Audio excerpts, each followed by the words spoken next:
questão da anistia, porque ele está aí numa jornada, né, buscando a aprovação desse projeto de lei, e o PL anuncia ter os votos. PL anuncia ter as assinaturas suficientes para urgência no projeto da anistia. Decisão de Hugo Mota segue incerta. Aniele. Exatamente, o líder do PL na Câmara dos Deputados, Sóstenes Cavalcante, anunciou ontem à noite que conseguiu as 257 assinaturas necessárias para pautar o requerimento de urgência do projeto de lei que pretende perdoar todos os condenados pelos atos golpistas. Sóstenes, mesmo assim, hoje pela manhã, em coletiva no Rio de Janeiro, disse que ainda não vai protocolar esse requerimento porque quer mais assinaturas. Ele quer endossar esse pedido e pressionar também o presidente da Câmara, Hugo Mota. Tem um trecho da fala dele ontem à noite, quando ele conseguiu essas assinaturas. Do deputado federal Paulo Aze, do União Brasil, da Bahia, nós chegamos às 257 assinaturas para o requerimento de urgência da anistia. É uma vitória do Brasil e eu quero aqui agradecer aos 257 colegas que assinaram. E eu tenho certeza que muitos outros assinarão a partir de agora, porque continua aberto. Minha gratidão aos líderes Zucco, Carol Detoni, a cada deputado que nos ajudou. Esse é um trabalho de muita gente. Aos presidentes.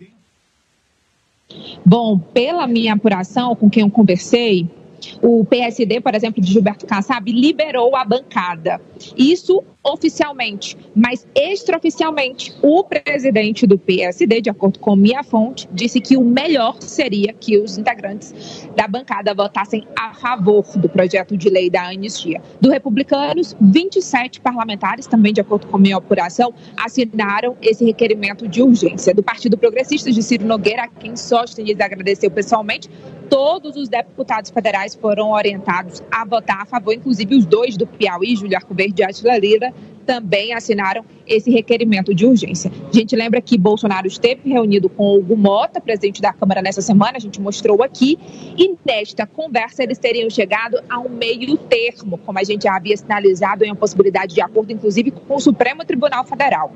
Dentre os crimes que são apontados pela Procuradoria-Geral da República, Bolsonaro poderia aceitar que permanecesse aos condenados do 8 de janeiro e aos que vão ser julgados, que seria deterioração do patrimônio. E assim o Supremo revisaria as penas.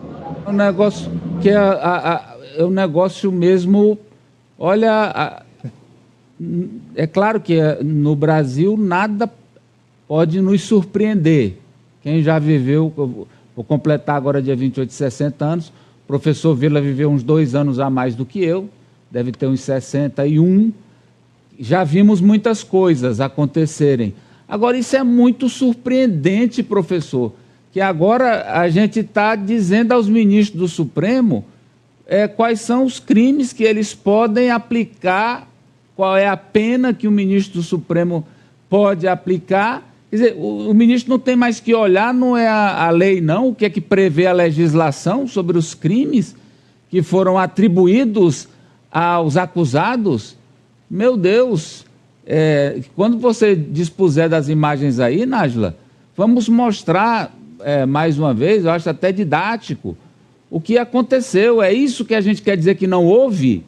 Este quebra-quebra, as pessoas atacando policiais, derrubando policial de cima de cavalo, atacando com barra de ferro uma segurança lá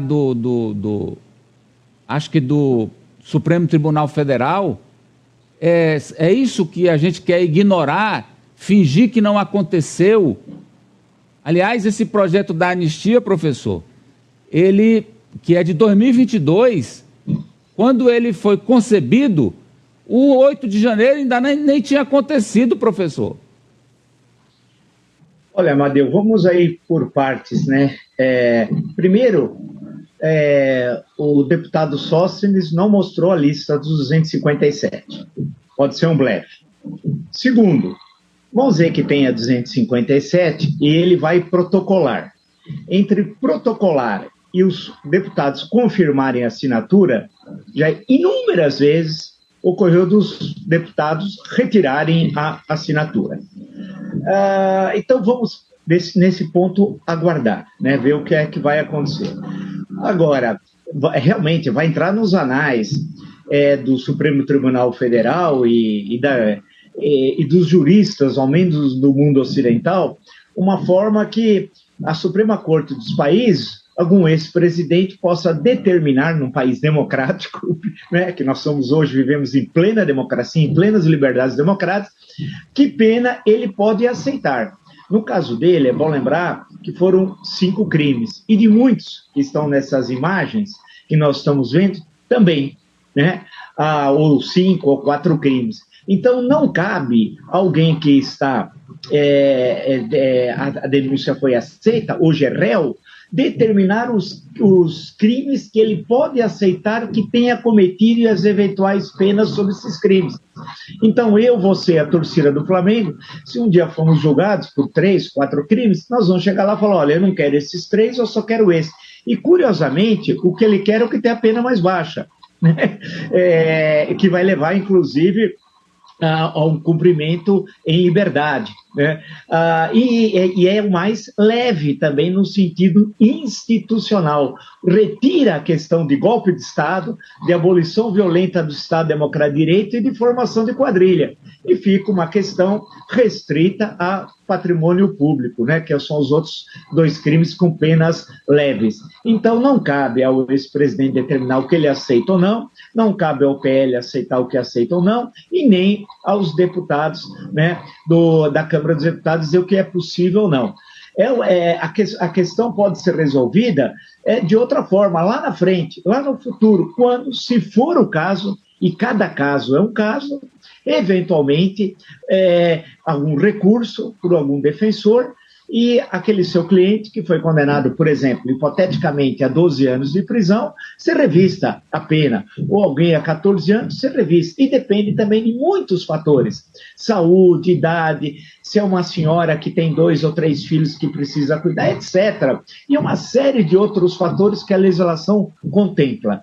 Portanto, não há na legislação brasileira, só se nós alterarmos, um artigo em que um ex-presidente da República pode determinar que crime pode ser atribuído a ele ou não, e que julgamento ele gostaria de ter, e que pena ele gostaria de cumprir. É piada, é melhor assistir os Trapalhões, ou eu prefiro o Chapolin Colorado. Fingir que isso tudo aí que a gente está vendo, Ari, não aconteceu? É um absurdo a tentativa de amenizar os crimes gravíssimos que foram cometidos. A gente não pode imaginar uma ação individual. Ali houve um plano coletivo engendrado por pessoas com mandato e com poder, entre elas o ex-presidente Bolsonaro, e que usaram como seus soldados de ataque essas pessoas que tentaram sim dar um golpe de Estado. E essa tentativa do presidente da Câmara, Hugo Mota, de conciliar interesses dos bolsonaristas, da esquerda, colocando o Supremo no meio para tentar chegar a um acordão entre as 3 partes, judiciário, executivo e bolsonaristas, eu acho que não faz o menor sentido, ele não vai conseguir isso, tá? Ele pode estar ganhando tempo para tomar a sua decisão final, porque é impossível. Imagina colocar na mesa ali os representantes dos ministros do Supremo, do governo Lula e do Bolsonaro, e dizer, gente, vamos chegar aqui a um acordo que contemple todo mundo, a gente não cria uma nova crise institucional entre o judiciário e o legislativo, mas também a gente não pune severamente como prevê a lei, e a gente também... Quer dizer, um absurdo isso. Vai lá, Mariano. Então, pois aí, esse crime é o que ele pode... vinha contestando, né? Que ele não estava no Brasil. É o menor. Ele pode, inclusive, entrar com recurso depois para anular, caso se resumisse a esse crime. Eu acho que concordo que não existe essa possibilidade. E minha gente, eu queria deixar uma coisa aqui clara. Não é a questão de ser o Bolsonaro, o ex-presidente Bolsonaro, quem gosta dele, quem deixa de gostar dele. É a situação do país e do que queremos para a República. Se a gente quer democracia ou não quer. Se dar golpe, tentar dar golpe de Estado é possível e não tem consequência, está liberado. É assim que a gente vai querer? Eu não acho que esse é o caminho. Os que acham que esse é o caminho estão errados. E mais, Isso não deveria prevalecer, não deverá prevalecer. E vamos jogar a real aqui, pode abrir para todo mundo. Se a gente for ali buscar no Supremo, você vai ter uns 4 votos a favor do Bolsonaro. Vai, dos 11, você vai ter uns 4 lá a favor dele. Redução de penas, não, passa pano aí, deixa para lá. Mas mesmo no último limite, vai prevalecer a punição a quem tentou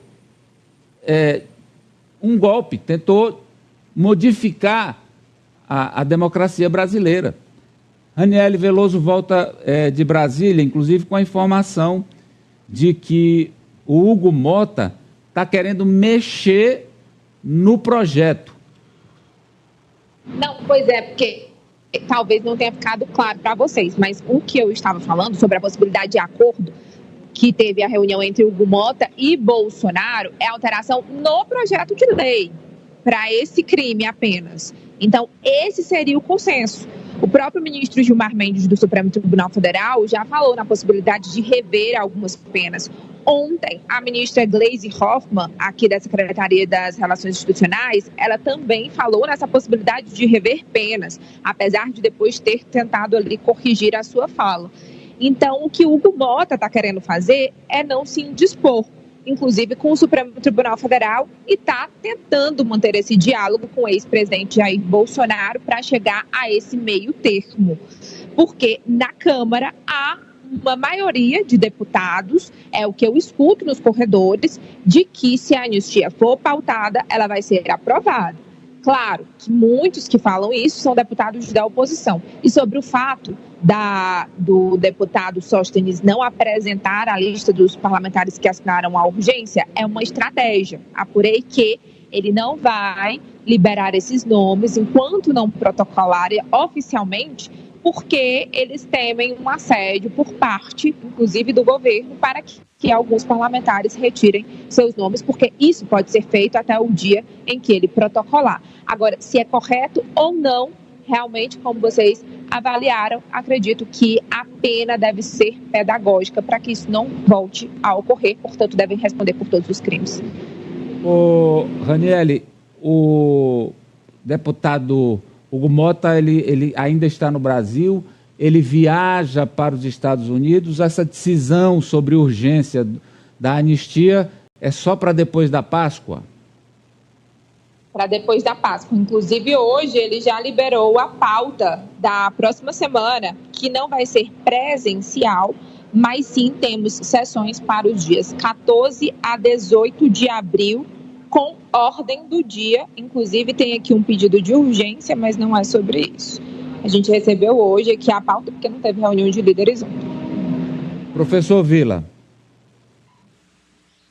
Primeiro bacana essa reunião virtual, né, do Congresso, da Câmara dos Deputados em especial, né? Isso daí é um absurdo, justificava-se durante a pandemia, mas não agora. Isso é um absurdo, isso não existe. Em país sério, isso não existe. Só existe aqui em que o Macunaíma é o nosso grande herói nacional. Isso aqui é um absurdo, isso daí, né? Tem de estar lá presente. Afinal, só de terça a quinta é tão pouco, e ainda nem isso querem fazer. Poxa vida, né? Segundo, o presidente Hugo Mota é esperto, né? Ele só vai voltar depois de comer o ovo de Páscoa. Vai ver o coelhinho lá nos Estados Unidos, aí volta.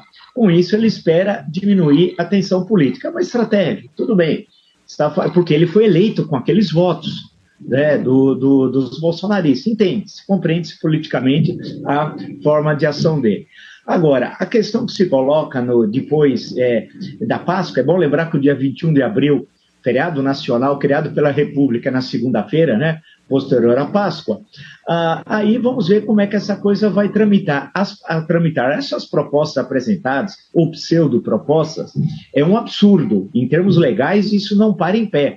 Não só que a legislação brasileira não contempla o que está sendo proposto, é um verdadeiro absurdo, como bate de frente com as decisões do Supremo Tribunal Federal, que, afinal, diz o artigo 102, é o guardião da Constituição. O guardião da Constituição não é o Congresso Nacional, nem o presidente da República, é o Supremo Tribunal Federal, né? Porque é bom lembrar que a Constituição é tão importante que nem número ela tem. é a lei das leis. Foi um momento em que a nação se reuniu para construir um Estado. Isso que precisa ser sempre lembrado, né? A nação se reuniu em Assembleia Nacional Constituinte com seus representantes para construir o Estado democrático de direito. E o Estado democrático de direito não pode funcionar com medidas oportunistas que rasgam o ordenamento legal. Então, não tem saída. A saída, imagina o seguinte, por fim, Amadeu, e se tivesse um funcionário nesse domingo, 8 de janeiro de 2023, lá no Supremo? E muitas vezes tem, despachando, fazendo alguma coisa. Ah, mas é o mês de janeiro, mas podia ter. Ah, é férias forenses, mas podia ter. O que aconteceria com ele? E se tivesse alguém no prédio do Congresso Nacional? E se o ministro do Supremo, que fique mais em Brasília, estivesse no prédio Supremo? E no Palácio do Planalto? E se lá estivesse funcionário? Eu lembro, alguém vai falar, mas estava o general G. Dias, excetuando esse senhor, muito estranho, inclusive, sua ação naquele dia, mas se tivesse outras pessoas, o que poderia ocorrer? Alguns falam assim, é porque não teve morte. Ah, quer dizer que precisa ter morte para daí criar o cataclismo nacional? Ou essas cenas que nós temos de ver, rever, porque eu concordo, são pedagógicas, nós temos sempre de assistir. Então, não tem saída. E a aprovação da anistia na Câmara dificilmente é aprovada no Senado. E se passar, não tem sustentabilidade constitucional, porque os artigos da Constituição, quem conspira com o Estado Democrático de Direito é um crime inafiançável e prescritível. Não tem saída, é cadeia para quem cometeu o crime. Eu também, a Raniele está na temperatura de Brasília, não tenho nem dúvida de que beira os 300 votos hoje, se isso fosse ser votado, a anistia aí, porque todos querem, de um lado, ficar bem com esse movimento aí do bolsonarismo, e dois, emparedar o governo, né? Emparedar o governo e tentar ali arrancar o que for possível até as eleições. Olha,